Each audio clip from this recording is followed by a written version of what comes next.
ایک بوڑھی اماں جس کی عمر بہت زیادہ ہو گئی تھی، اس کو جا کے سلام لی تو آپ فرمانے لگے اس اماں سے، یہ عزیر کا گھر ہے؟ تو اماں فرمانے لگی ہاں ہے تو عزیر کا، لیکن وہ تو 100 سال پہلے غائب ہو گئے، دوبارہ آئے نہیں۔ آپ فرمانے لگے اماں میں ہوں عزیر۔ اماں کہنے لگی کہ عزیر کی تو ہر دعا قبول ہوتی تھی، اگر آپ عزیر ہیں نا تو دعا کریں، میری ٹانگیں جواب دے گئی ہیں، آنکھوں سے نظر نہیں آتا، آپ دعا کریں، اگر آپ واقعی عزیر ہیں تو اللہ مجھے شفا دے دے گا۔ تو حضرت عزیر نے دعا کی تو رب نے انہیں شفا دے دی۔ حضرت عزیر کی عمر اس وقت بھی 40 سال تھی۔ حضرت عزیر کی عمر جب گئے تب بھی واپس آئے تو، اور حضرت عزیر کا بیٹا ان سے ملا تو اس کی عمر 118 سال تھی، پوتے بھی بوڑھے تھے۔ لوگوں نے حضرت عزیر علیہ السلام سے کہا یہ کیا ہے؟ فرمانے لگے یہ میرے اللہ کی قدرت ہے، یہ میرے رب کی قدرت ہے۔ آج بھی آپ دیکھ لیں، آج کل ہمارے ہاں اس بات کا چلن کم ہے، مثلا مجھے دعوت دینے والے دوستوں کی پیار سے محبت سے ایک بڑی تعداد ہے، آپ آ جائیں آپ آ جائیں، بلکہ جس جگہ گئے ہوتے ہیں نا وہاں بھی کوئی 18-20 لوگ مل جاتے ہیں نئی دعوت دینے والے۔ میں اکثر کہتا ہوں یار جو پچھلے سال تقریر کر کے گیا تھا اس پہ عمل کر لیا سب نے؟ اللہ تعالیٰ کا فضل ہے، یہ میرا روزگار نہیں کہ میں نے دوپہر کو بھی پیسے لینے ہیں تو شام کو بھی لینے ہیں، تو مجھے ذرا زیادہ جلد سے مل جائے گا تو دیہڑی اچھی ہو جائے گی۔ اللہ نے اسے بے نیاز رکھا ہے۔ سوال یہ ہے کہ تقریروں کا، وعظوں کا، جلسوں کا مقصود بھی تو کچھ ہونا چاہیے نا۔ کیا مقصد ہے؟ روز 2 گھنٹے تقریر سنو اور عمل کب کرنا؟ دین کو عملاً، دین اسلام اس لیے نہیں آیا کہ اس پہ کھل کے مقالے لکھے جائیں، اس پر کھل کے تقریریں کی جائیں، ایک ایک کریں یہ کام بھی ضرورت کے لیے، حرج نہیں، لیکن یہ تو عملی نفاذ کے لیے آیا نا، تو عملاً دین کی طرف رغبت کرے۔ میلاد شریف کے موقع پر ہمیں زیادہ جوش دکھانا چاہیے دین پہ عمل کرنے کا، اس لیے کہ حضور سید عالم علیہ السلام کی بعثت مبارکہ کے مقاصد بھی تو اجاگر ہو کے سامنے ہوتے ہیں کہ نہیں؟ دوسرا مقام قرآن مجید میں اللہ فرماتے ہیں وَمَا أَرْسَلْنَا مِن رَسُولٍ إِلَّا لِيُطَاعَ بِإِذْنِ اللَّهِ۔ دنیا میں ہم نے جتنے بھی رسول بھیجے وہ اس لیے بھیجے کہ ان کی اطاعت کی جائے۔ رسول دنیا میں اس لیے آتے ہیں کہ ان کے پیچھے چلا جائے، نقش قدم ان کا اپنایا جائے، ان کے رستوں کا بندہ مسافر بنے۔ رسول اطاعت کے لیے آتے ہیں، ان کی فرما برداری کی جائے۔ میں آپ سے عرض کروں گا کہ یہ محبتیں بڑی ضروری ہیں، یہ محبتیں ہوں گی تو عمل کا جذبہ پیدا ہوگا، لیکن ایک دوسرا پہلو بھی یاد رکھیے گا، رسول پاک آئے ہیں فرما برداری کے لیے۔ اگر فرما برداری نہیں کرتے، بات ہی نہیں مانتے، آپ جس سے بھی دعوی محبت کرتے ہیں وہ دلیل مانگتا ہے، تو حضور سے دعوی محبت ہے تو اس کی عملی صورتیں بھی تو ہونی چاہیے نا۔ ہر پیغمبر اس لیے آئے کہ ان کی فرما برداری کی جائے، اطاعت کی جائے، اور اگر کوئی میرے نبی پاک کی فرما برداری کرے پھر تو اس کا انداز ہی نرالا ہے۔ قُلْ إِن كُنْتُمْ تُحِبُّونَ اللَّهَ فَاتَّبِعُونِي يُحْبِبْكُمُ اللَّهُ۔ فرمایا محبوب ان سے فرما دیں اگر رب سے محبت کرنا چاہتے ہیں تو آپ کی غلامی کریں، ملے گا کیا؟ اللہ خود ان سے محبت فرمائے گا، خود ان سے محبت۔ صحابہ کرام کے اندر نا حضور سے پیار کا جذبہ بھی والہانہ تھا، والہانہ۔ نبی کریم، وہ آج کل کچھ لوگوں کو یہ بھی غلط فہمی ہوتی ہے نا جی مروج دکھائیں، اس کا حکم ہے، حکم ہے، یہ بڑی نہیں، آپ یہ بتائیں۔ تو میں کہتا ہوں حضور نے حکم دیا تھا کسی صحابی کو کہ میں کلی کروں تو میرے منہ سے نکلا پانی چہرے پہ مل لینا؟ حکمن کہا تھا کسی کو کہ میرے ناک سے بلغم نکلے تو چہرے پہ مل لینا؟ کہا تھا، لیکن وہ ملتے تھے کہ نہیں ملتے تھے؟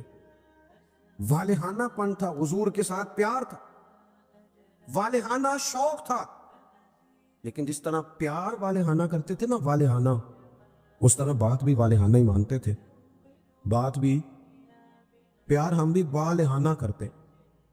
ہمارے ہاں کہتے ہیں نعرہ لگاؤ، پھر زور سے لگاؤ، پھر دونوں ہاتھ کھڑے کر کے لگاؤ، پھر جناب اس طرح کر کے لگاؤ، یہ ساری باتیں ٹھیک ہیں، یہ والہانہ پن ہے، اچھی بات ہے، لیکن یہ بھی تو بتائیں کہ حضور کی بات بھی والہانہ مانتے ہیں؟ ہمارے ہاں لیت اللہ ہے، گنجائش ہے، دیکھ لیں گے، کر لیں گے، شریعت کی رخصت پر عمل ہے، یہاں گنجائش مل گئی تو لے لو، یہاں مل گئی تو لے لو۔ صحابہ تو بات بھی والہانہ مانتے تھے۔ حضور جمعے کا خطبہ دے رہے ہیں، ایک شخص اٹھ کے کھڑے ہو گئے، اللہ کے محبوب نے فرمایا بیٹھ جاؤ۔ ایک صحابی اس کونے میں تھے ابھی مسجد کے قریب، ان کے کان میں آواز گئی بیٹھ جاؤ، وہ وہیں بیٹھ گئے۔ ایک اس کونے میں تھے. ہمیں واضح احکامات دین کے مل جائے تو اس میں بھی گنجائش ڈھونڈتے. اس کونے میں تھے, کانوں میں آواز گئی بیٹھ جاؤ تو وہ وہیں بیٹھ گئے. اس کونے میں تھے, ایک ان کے کان میں آواز گئی وہیں بیٹھ گئے. اللہ کرے کہ آپ موبائل تھوڑے کم چلائیں اور میری بات زیادہ سنیں. دعا کی ہے آمین تو کہہ دینا, چلو دعا میں تو شامل ہو جائے نا. اللہ تعالیٰ دعائیں تو کرنی چاہیے نا. اللہ قبول فرماتا ہے اپنے بندوں کی دعا. دوست, واضح حکم ملنے کے باوجود بھی لوگ, واضح احکامات کے باوجود بھی اس میں لوگ گفتگو کرتے ہیں, کل پرسوں ترسوں کا نام لیتے ہیں. حضور نے مطلقہ نام نہیں لیا, جس کے کان میں آواز گئی وہیں بیٹھ گیا. یہ وہ نظارے ہیں جو زمین نے دیکھے ہیں, آسمان نے دیکھے ہیں. اتنی وارفتگی حکم ماننے میں, اتنی وارفتگی. بیٹھ گئے. تکمیل جمعہ پر محبوب نے فرمایا آپ کہاں تھے؟ یا رسول اللہ صلی اللہ تعالی وسلم, وہ آپ کا حکم آیا تو میں اسی کونے میں بیٹھ گیا تھا. آپ کہاں تھے؟ حضور حکم ملا تو اس کونے میں بیٹھ گیا. آپ کہاں تھے؟ حضور حکم ملا تو میں اس کونے میں بیٹھ گیا. تو کریم فرمانے لگے نہ آپ سے کہا تھا, نہ آپ سے کہا تھا, نہ آپ سے کہا تھا, میں نے تو ان سے کہا تھا. کہ یا رسول اللہ آپ نے نام تو نہیں نہ لیا, سانو تے قید سجن دا کہنا ہے, او جنج رکھے اونج رہنا ہے. یا رسول اللہ آپ نے نام نہیں نہ لیا, آپ حکم مل گیا بیٹھ جاؤ تو لہذا بیٹھ جاؤ. بات ماننا ہمارے یہاں نا آج کل پیری مریدی بھی اسی کا نام ہے. نذرانہ بھی وقت پہ دو, دعوت بھی مرید کرتے ہیں, جتنی مرضی آپ کہو, روز کہو تو روز کھانا کھلاتے ہیں. آپ ان سے کہو کہ جناب میں آ رہا ہوں تو وہ تیار ہیں, پھول بھی لے کے کھڑے ہیں. لیکن اگر ان سے کہو بات مانو, پھر وہ کہنا تسی دعا کرو, ہے نا جی, نماز پڑھا کرو, کہتے دعا کرو. کمال ہو گئی ہے بھائی. آپ باقی سارے معاملات کے لیے آپ پورے تیار ہیں, اور یہ جو فرما برداری ہے, یہ جو بات ماننا, وہ کس نے ماننی ہے؟ وہ جس پر آپ کے شیخ نے, مرشد نے گھنٹوں تقریریں کی, وہ باتیں کس نے ماننی؟ کسی اور نے. کیا مانا اس بات کا؟ کوئی گورکھ دھندا ہے کیا آپ نعرے لگائیں, دعوی محبت کریں, اور جو ان کا اصل کام ہے, دیکھو وفادار وہ ہوتا ہے جو مشن کا ساتھی ہو. جو مشن کا ساتھی نہ ہو وہ ٹھیک ہے. پھر میرے ایک سنگی ہیں, مجھے ایک دن بڑی محبت سے کہنے لگے کہ جناب کھانا نہیں کھاتے آپ ہمارے گھر, کھانا ضرور کھائیں, ایک دن ضرور آ جائیں. میں انہوں نے آخر یار تم آنا میرے نال کے 4 دن کو دین دا کام کرا. کہنے لگا جی وہ ٹھیک ہے کھانا, میں کہ کھانا تو یار ہر ہوٹل تو لگ جاتا ہے, وہ تو چلو اللہ توفیق دیتا ہے, کوئی زیادہ اچھا کھا لیتا ہے, کوئی تھوڑا سادہ کھا لیتا ہے. روٹی تو جس کو اللہ تعالیٰ نے صحت دیا اسے روٹی مشن حسن ہے, ڈیوٹیاں ذمہ داریاں اصل ہے. اور کھانے یہاں کوئی من پسند کھانے دنیا میں آئے, ہم من پسند چیزیں تو جنت میں ملیں گی, اور وہ ملیں گی اور مزہ آئے گا. ہمارے بزرگ تو فرمایا کرتے تھے زمین کے اوپر کام, نیچے جا کے آرام. یہاں کوئی کام کرے, کوئی ڈیوٹی کرے, کسی ذمہ داری کا اظہار کرے, وہ خدمت سر انجام دے, وہ خاص سطحی چیزیں اس سے باہر نکلیں, نبی کریم کی بات مانے, والہانہ انداز, والہانہ. حضور علیہ السلام نے جس مشن کے لیے پتھر کھائے, جس مشن کے لیے حضور طائف گئے, جس مشن کے لیے حضور نے ہر دشمن کو معاف کر دیا کہ لوگ مسلمان ہو جائیں, دیندار ہو جائیں, امت اس مشن کے لیے کیا کام کرتی ہے, کیا ڈیوٹی کرتی ہے؟ کبھی دل میں تکلیف ہوئی ہے کہ آپ تجربہ کر لیں, سارے لوگ عید کی نماز پڑھنے بھی نہیں آتے, اس لیے کہ کچھ ایسے ہوتے ہیں جن کی ساری رات دکان کھلی رہتی ہے اور سویرے سو رہے ہوتے ہیں. کچھ کہتے ہیں میں نے وعدے کیے ہوئے ہیں وہ میں نے پورے کرنے ہیں. عید کی نماز بھی سارے پڑھنے, لیکن رش اتنا ہوتا ہے کہ مسجدیں چھوٹی پڑ جاتی ہیں. اس کا مطلب یہ ہے اگر ساری مسلمان امت نمازی ہو جائے تو نئی مسجدیں بنانی پڑے, لیکن آپ باقی سارے کام کرا لیں, شوق سے کر دیں گے. بھائی سجدے کا بھی ذوق پیدا کرو, حضور کی فرما برداری اصل ہے. تیسرا مقام قرآن پاک کا, قرآن مجید نے کہا کما ارسلنا فیکم رسولا منکم یتلو علیکم آیاتنا, جیسا کہ ہم نے تمہیں میں سے تمہیں ایک رسول دیے ہیں جو تم پر ہماری آیتیں پڑھیں گے, وَيُزَكِّيكُمْ, اور تمہارا تزکیہ کر دیں گے, تمہیں پاک صاف کر دیں گے. نبی پاک کی تعلیمات یہ ہے کہ تو ظاہری طور پر بھی بڑا صاف ستھرا ہو. حضور نفاست کو پسند کرتے, صفائی کو محبوب رکھتے, خوشبو کا استعمال کرتے, مسواک کو محبت سے استعمال کرتے, ظاہری صفائی بھی اور ترمذی میں موجود ہے، حضور نے فرمایا اے انس بن مالک میرے بیٹے، ہو سکے تو صبح اس حال میں کرنا کہ تمہارے سینے میں، فرمایا یہ میری سنت ہے، اور جس نے میری سنت سے محبت کی اسی نے مجھ سے محبت کی۔ نیرے دانت صاف کرنا ہی سنت نہیں، دل صاف کرنا بھی سنت ہے، باطن بھی صاف ہونا چاہیے، انسان کے اندر سے ساری بیماریاں نکل جائیں۔ عزیز دوست، تزکیہ ہو، حسد سے خالی ہو سینہ، بغض سے خالی ہو۔ یہ جو روحوں پر بوجھ ہوتا ہے یہ حسد کا ہوتا ہے، یہ باطن پر دھبا ہوتا ہے یہ عداوت کا ہوتا ہے، یہ کچھ چیزیں جو ہمیں بالکل بے قرار کر دیتی ہیں یہ تکبر کا روگ ہوتا ہے، یہ عجب خود پسندی، یہ اندر انسان کے جوار بھاٹا پیدا کر دیتی ہے۔ اگر بندہ ہو جائے سادہ، حضرت باجید بستامی رحمت اللہ علیہ کھڑے تھے تو ایک شخص نے آپ سے پوچھا حضرت خواجہ پیر باجید بستامی سے ملنا ہے، آپ فرمانے لگے یہ جو بندہ جس کا تم نے ابھی نام لیا ہے نا، اس کو ڈھونڈتے مجھے 30 سال ہو گئے، مجھے نہیں ملا، 30 سال۔ یہاں بیچارے نقیب ان کی کلاس لگ جاتی ہے اگر وہ لقب تھوڑے بیان کرے تو لسٹوں میں لکھ کے دیے جاتے ہیں، یہ نام نہیں لیا، یہ نام نہیں لیا، فلانے چودھری کا نام رہ گیا، فلانے کا رہ گیا، فلانے کا۔ وہ چھوڑ دیں بھائی، یہ تو حضور کی تعریف کی محفل ہے، اس میں باقیوں کی تعریفیں کدھر سے آ گئی، کدھر سے آ گئی؟ یہ تو نبی پاک علیہ الصلوۃ والسلام کے ذکر پاک کی مجلس ہے۔ دوستو آپ غور کریں گے اور چیزوں کو سمجھیں گے۔ خواجہ باجید بستامی سے اس نے کہا میں نے ملنا ہے، فرمانے لگے 30 سال سے ڈھونڈ رہا ہوں، ملا نہیں۔ وہ سائڈ پہ جا کے ایک بندے سے کہنے لگا میں نے حضرت خواجہ پیر شیخ باجید بستامی سے ملنا ہے۔ کہنے لگے ابھی تو وہاں کھڑے تھے تمہارے پاس۔ کہنے لگا میں نے تو پوچھا ہے۔ کہنے لگے اصل میں یہ جو تم نے لائن لگائی ہے نا القابات کی، یہ وہ مانتے نہیں اپنے آپ سے، نہ حضرت نہ خواجہ نہ پیر نہ صوفی، وہ تو نیرا باجید کہتے ہیں، اور اس میں بھی کئی دفعہ روتے ہیں رب کی بارگاہ میں۔ تو یہ جو القابات تم نے لگائے ہیں نا، ہمارا تو جناب بڑا عجیب منظر ہے۔ تو تزکیہ کے لیے حضور آئے، پھر فرمایا وَيُعَلِّمُكُمُ الْكِتَابَ وَالْحِكْمَةَ، حضور تمہیں کتاب سکھائیں گے، حکمت سکھائیں گے۔ حضور قرآن سکھانے آئے، نبی کریم کیا سکھانے آئے؟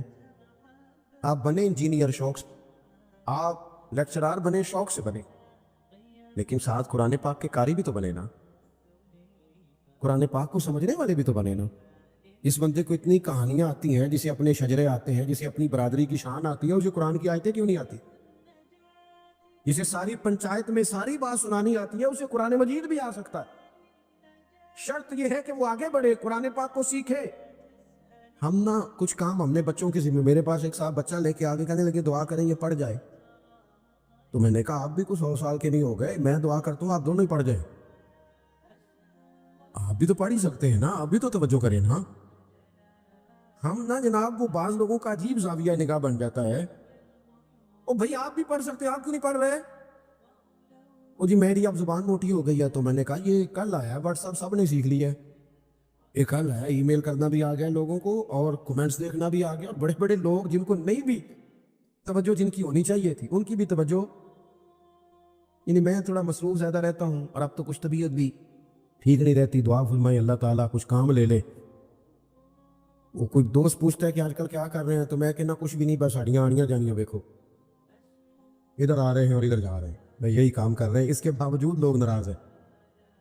یعنی مسئلے دو ہی تھے، عمر بھر حل نہ ہوئے، ایک نیند پوری نہ ہوئی اور دوسرا خواب مکمل نہ ہوئے۔ اے ایمان والو صبر کرو صابر بنو، اے ایمان والو صبر کرو اور صابر بنو۔ کیا مطلب؟ پہلے صبر کا مطلب یہ ہے کہ اگر تمہیں کوئی ذاتی تکلیف پہنچے تو اس پر صبر کرو، وَالصَّابِرُ اس کا معنی یہ ہے کہ اگر دشمن کے مقابلے میں کسی اور کی طرف سے کوئی تکلیف آئے تو اس پر بھی صبر کرو۔ پھر فرمایا وَالرَّابِطُ اور ہمیشہ کمر بستہ رہو، اسلامی سرحدوں کے پہرے دار رہو، وَاتَّقُوا اللَّهَ اللہ سے ڈرتے رہو، لَعَلَّكُمْ تُفْلِحُونَ اس امید پر کہ اللہ تمہیں کامیابی عطا فرما دے، تم فلاح پا جاؤ۔ یا ایھا الذین آمنوا اصبروا وصابروا اے ایمان والو صبر کرو اور صابر بنو، صبر کرو صابر رہو، یعنی جو ذاتی تکلیف ہے اس پر بھی صبر کرو، اور مصابرہ کا معنی سامنے سے آنے والی تکلیف، اگر بیماری آ گئی، کوئی پریشانی آ گئی، کہیں کوئی اپنا دنیا سے چلا گیا تو یہ ذاتی تکلیف ہے، اس پر بھی صبر کرنا. اور اگر اپنوں نے، بیگانوں نے کوئی تکلیف پہنچا دی، کوئی اذیت دے دی، وہ اذیت کئی صورتوں میں ہو سکتی ہے. تانا بھی ایک اذیت ہے، طنز بھی ایک اذیت ہے، کسی شخص کے بارے میں غلط کلمہ کہنا بھی ایک اذیت ہے، اور مقابلے میں کھڑے ہو جانا، لڑائی کرنا، یہ بھی ایک اذیت ہے. اس پر بھی صبر کرو. ورابطوا، اور اس طرح کرو کہ کمر بستہ رہو، جد و جہد کرتے رہو. واتقوا اللہ، اللہ سے ڈرو. لعلکم تفلحون، تاکہ تم کامیاب ہو جاؤ. صبر جب آپ کرتے ہیں نا اور صبر کا ارادہ کرتے ہیں تو اللہ تعالیٰ صبر کی توفیق بھی عطا فرماتا ہے. ہم نے یہ دیکھا ہے کہ ہمارے پاس نعمتوں کی کمی نہیں، ہمارے فریزر خوراک سے بھرے ہوئے، ہمارے دسترخوانوں پہ انواع و اقسام کی چیزیں چنی ہوئی ہیں، ہماری الماریوں میں کئی ہمارے لباس تیار شدہ لٹکے ہوئے، ہماری جیبوں میں ہماری ضرورت کا سرمایہ اللہ نے ہمیں دے دیا. لیکن اس کے باوجود جو لوگ ایک دوسرے سے پیار نہیں کر پا رہے، جو ایک دوسرے کے قریب نہیں جا پا رہے، تو اس کی وجہ یہ ہے کہ صبر نہیں رہا، حوصلہ نہیں رہا، کسی چیز کو برداشت کرنا ہمارے مزاج کا حصہ ہی نہیں رہا. اور پھر چونکہ امت مسلمہ نے انقلاب برپا کرنا تھا، دنیا کو پیغام حق دینا تھا، اگر ان کے اندر حوصلہ ہی نہیں ہوگا، اگر انہیں صبر ہی نہیں کرنا آئے گا، استقامت ہی نہیں ہوگی، کہیں رکنا ہی نہیں آئے گا، تو یہ میدانوں کو سر کیسے کریں گے؟ کامیابیاں کیسے ان کا مقدر بنے گی؟ رمضان مبارک میں بھی ماحول یہ ہو کہ افطاری سے 1 گھنٹہ پہلے نظر پوری ٹک جائے گھڑی پہ، اور تھوڑا سا بھی صبر مشکل ہو. اور رمضان مبارک میں سحری کے وقت میں اگر دہی والی دکان پہ بھی جھگڑا ہی ہو رہا ہو، اور شام کو سامان خریدنے میں بھی اگر بحث ہی ہو رہی ہو، تکرار ہو، جھگڑا ہو، تو پھر سیکھا کیا؟ پھر وہ جو ہمیں تربیت دی جا رہی تھی کہ ہم نے صبر کرنا ہے، تو پھر ہم نے اس میں حاصل کیا کیا؟ حدیث پاک سنیں گے، آپ کی طبیعت بڑی ٹھنڈی ہوگی. میرے نبی پاک صلی اللہ تعالیٰ علیہ وسلم نے ارشاد فرماتے ہیں کہ جو بندہ سوال سے بچنا چاہے گا، ارادہ کرے گا اللہ میں نے کسی سے نہیں مانگنا، فرمایا جو سوال سے بچنا چاہے گا رب اسے سوال سے بچا لے گا. اور جو لوگوں سے بے نیاز ہونا چاہے گا، کہے گا یا اللہ مجھے دنیا داروں کا محتاج نہ بنا، اپنی بارگاہ سے عطا فرما. جو لوگوں سے بے نیاز ہونا چاہے گا اللہ لوگوں سے بے نیاز کر دے گا. اور فرمایا جو صبر کا ارادہ کرے گا اللہ اسے صبر کی توفیق بھی عطا فرما دے. ارادہ تو کرے، پروگرام تو بنائے، توفیق تو اللہ دے گا. جو صبر کا ارادہ کرے گا اللہ صبر کی توفیق بھی عطا کر دے گا. اور حضور صلی اللہ تعالیٰ علیہ وسلم فرمانے لگے یاد رکھو، کسی بندے کو جو بہترین تحفہ دیا گیا ہے نا، اگر کسی کو کوئی بہترین عطیہ ملا ہے تو پھر اللہ تعالیٰ نے اسے صبر عطا فرمایا ہے. یہ بہترین تحفہ ہے، اس سے زندگی سنور جاتی، اس سے انسان باوقار اور مطمئن ہو جاتا ہے، اس سے اس کے شب و روز آسانی سے بیتتے، وہ دنیا کی پگڈنڈیوں سے آسانی سے گزر کے اللہ کی بارگاہ عالی مرتبت میں سرخرو ہو کر حاضر ہو جاتا. لیکن اگر بے حوصلہ ہو، صبر نہ ہو، پھر نقصان روز بروز بڑھتا ہے. اور پھر میرے رسول پاک صلی اللہ تعالیٰ علیہ وسلم ارشاد فرماتے ہیں کہ اصل بات یہ ہے کہ اللہ تعالیٰ نہ کسی بندے کا درجہ بلند کرنے کا ارادہ فرماتا ہے، لیکن اس کے اعمال اس طرح کے نہیں ہوتے کہ اس کا درجہ بلند کیا جائے. اب رب کیا کرتا ہے؟ اللہ تعالیٰ اس کو مال کی، جان کی، اولاد کی کسی مشکل میں ڈال دیتا ہے. اس مصیبت پر وہ بندہ صبر کرتا ہے تو اللہ تعالیٰ اس کا درجہ بلند فرما دیتا ہے. اعمال اس قابل نہیں تھے کہ درجات بلند ہو، وہ اعمال کی بنیاد پر نہیں کر سکتا تھا تو اللہ نے کسی مشکل میں ڈال کے نہ اپنے فضل سے درجہ بلند کر دیا. اب جو راہ طریقت کا مسافر تھا، جو سلوک کی منازل طے کر رہا تھا، جو اللہ رسول کے قریب جانے چاہ رہا تھا، اس کے لیے کتنی آسانی ہو گئی کہ مجاہدہ تو زیادہ نہ کر سکا، کثرت سے نفلی صوم و صلات کا بندوبست تو نہ کر سکا، تھوڑا سا صبر کیا، رب نے اپنا اور اپنے محبوب کا قرب عطا فرما دیا. تو یہ تو آپ صبر کرنے کے لیے جب نکلے ہیں تو آپ نے تو رب رسول کو پا لیا. یہ صبر تو وہ والا سفر ہے جس کی جو منزل ہے وہ اللہ رسول کا قرب ہے. ہم لوگ تھوڑی تھوڑی باتوں میں حوصلہ ہار جاتے ہیں، صبر چھوڑ جاتے ہیں، پریشانی بڑھ جاتی ہے، پتہ نہیں ایسے محسوس ہوتا ہے کہ جیسے یہی بندہ دنیا کا سب سے دکھی بندہ ہے. تو ایک تو یہ کہ ذاتی حیثیت سے صبر کرے، ایک یہ کہ پھر دشمن کا جب مقابلہ ہو، آمن نصبرو و صابرو، آپ کا جب مقابلہ سامنے کسی کے ساتھ ہو تو پھر تیر، تلواریں، اسلحہ، بندوقیں یہ نہیں زیادہ لڑتی، میدانوں میں حوصلے لڑتے.